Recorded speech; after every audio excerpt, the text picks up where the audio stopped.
Buenos días, hoy le vamos a hablar sobre la escuela keynesiana. Mi grupo está conformado por Angie Carreño, Carlos Biedman, Jesús Argüello, quienes habla Erika Arteaga. Hoy nos vamos a centrar en los conceptos de esta teoría, en las características, en los principales representantes y en los aportes que da cada una de estas.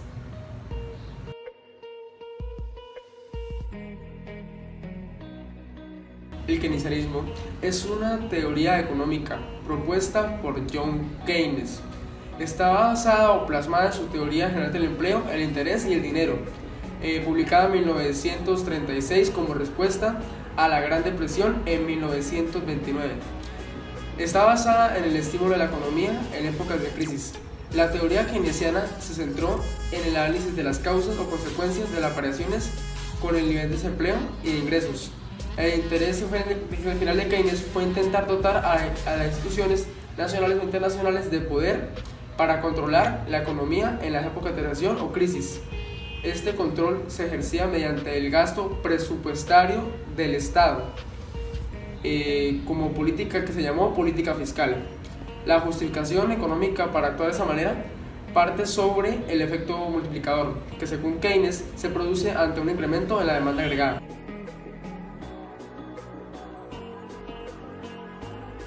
La teoría keynesiana sobre el consumo. Este modelo determina una función lineal en la que el consumo está determinado por el ingreso y la riqueza, es decir, donde C es el consumo, Y es el ingreso y W es la riqueza. Esta función cumple con ciertas propiedades de los comportamientos que son que cuando aumenta el ingreso se consume más, lo que implica que hay una relación directa entre consumo y riqueza. Voy a exponer algunos aspectos básicos de la producción de consumo keynesiano. En una economía tenemos que hay empresas y familias.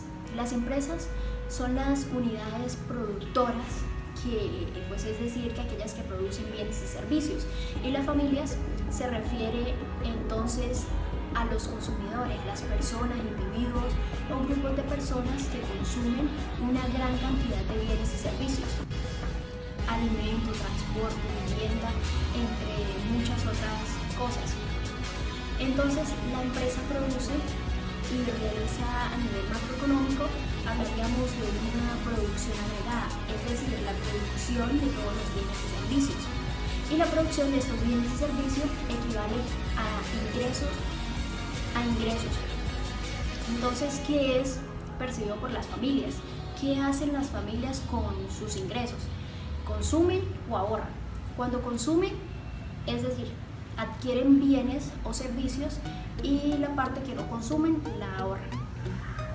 Keynes plasma 6 planteamientos. Primero, teoría keynesiana de la producción.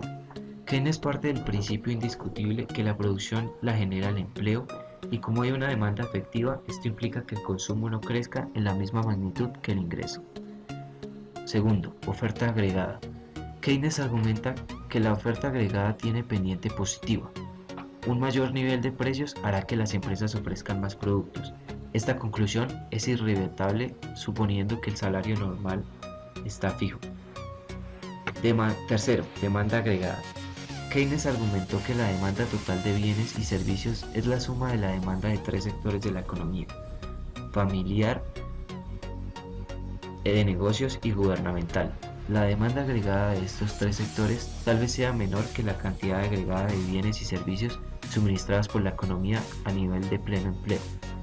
Esta falta de equilibrio entre la demanda agregada y la oferta agregada ocurre cuando las familias prefieren ahorrar parte de su ingreso en valores en lugar de gastarlo en bienes y servicios.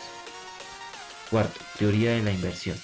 Establece que la inversión en el capital físico depende de la tasa de interés, en la medida que la inversión se realiza, siempre que el valor presente de los ingresos esperados derivados de la inversión durante el tiempo de vida de la misma sea mayor al costo de la propensión de inversión. Como el valor presente se calcula al dividir los ingresos esperados entre la tasa de interés, conforme a la tasa de interés aumenta, el valor presente disminuye y viceversa. La baja en la tasa de interés hace aumentar el valor presente de los ingresos esperados. Quinto, la equidad de la distribución de la renta. La distribución de la renta se convirtió en su razón de ser como economista.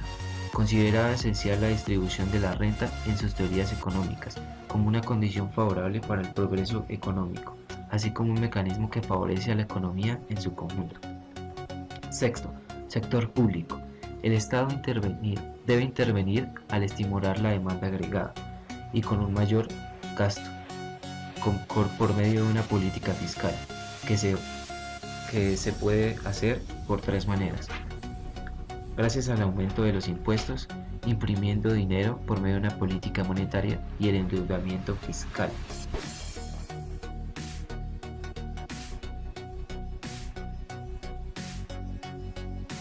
La teoría keynesiana es una teoría macroeconómica, es decir, que a partir de este momento se analiza el comportamiento de la economía en el ámbito agregado.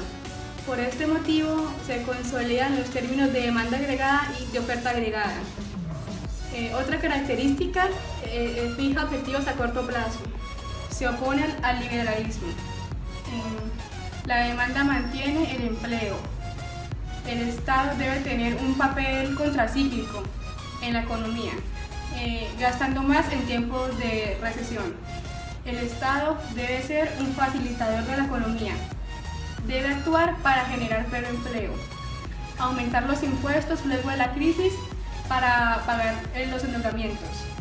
La liquidez tiene un papel muy importante en la teoría keynesiana.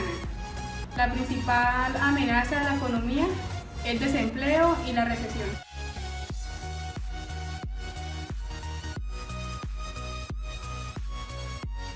Uno de los representantes de la escuela keynesiana fue John Maynard Keynes, británico nacido el 5 de junio de 1883.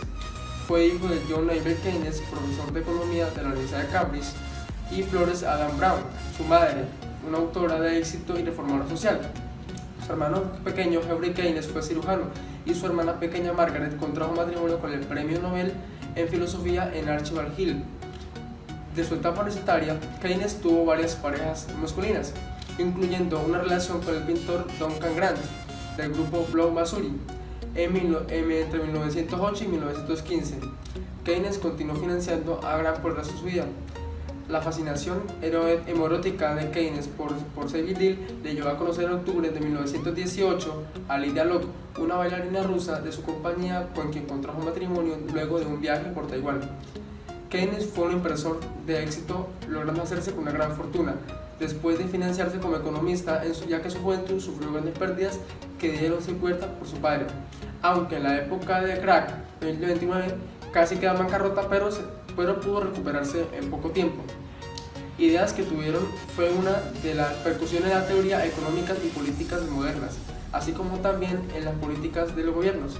Keynes y sus seguidores de la posguerra destacaron no solo el carácter ascendente de la oferta en contraposición contra la visión clásica, sino además la inestabilidad de la demanda agregada, proveniente de los shocks ocurridos en los mercados como consecuencia de los altibajos en la confianza de los inversionistas. Otro de los representantes de la escuela keynesiana fue Alvin Harvey Hansen, un economista estadounidense considerado uno de los representantes más destacados de la escuela keynesiana y autor de importantes trabajos sobre el ciclo económico y la teoría monetaria. Inició sus estudios superiores en el Yale College, donde se graduó en 1910, y posteriormente la Universidad de Wisconsin, en la que obtuvo el doctorado en economía en 1918. Entre 1916 y 1919 dio clases en la Universidad de Brown y entre 1919 y 1937 en la Universidad de Minnesota. Su experiencia en laborales estatales le llevó a defender la intervención del Estado de la economía, y si bien al principio se opuso a John Maynard Keynes al importante papel que este otorgaba a la demanda, posteriormente se convirtió en uno de sus mayores defensores de sus teorías en Estados Unidos. Su aportación más original al keynesianismo fue la formulación de la teoría del estancamiento.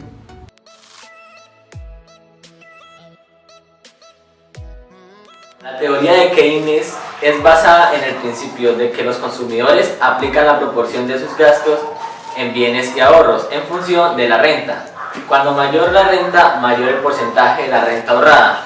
Así, si la renta agregada aumentó en función del aumento del empleo, la tasa de ahorro aumenta simultáneamente y como la tasa que acumula el capital aumenta, la productividad marginal del capital se reduce y la inversión es reducida, ya que la lucratividad es proporción de la productividad marginal del capital. Entonces ocurre un exceso de ahorro en relación a la inversión, lo que hace que la demanda efectiva quede abajo de la oferta y así el empleo se reduzca a un punto de equilibrio, donde el ahorro y la inversión queden iguales.